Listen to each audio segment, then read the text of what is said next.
中西区户政事务所地上3层、地下1层的公有建物，成为为民服务的第一线。每一天车公民众出入频繁。不过，对于民国60年建造高达，毕竟有了年岁。民政局为了安全起见，将对全市所有户政事务所拢进行耐震评估。最后，列管的有10间厅舍，粗平有2间已经解除列管，其他8间也有顾虑需要详细评估加补强。我们台南市总共有37个区有户政事务所，那核实办公室总共有21处，那有6个。办公室是88年以后建筑的部分，那安全是没有疑虑。那其他的几个所呢，我们经过评估有10个所，然后麻豆跟将军原则上他们的耐震补强是不用再加强。那其他总共有8个所的部分呢，有需要加强的部分，我们已经经过初评了，那现在要复评，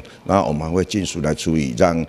市民朋友有一个比较安全的来办公的环境，这个部分我们民政局会尽速来处理。那有关于议员有关心到中西区的部分呢，那我们这个部分我们会尽速来处理。包括中西区、永康、嘉义等8间户政事务所，以公有回乡建筑补强计划向中央争取补助款，其中市府的店铺款22号马上议会审查，结果核定补助的100多万全数通过。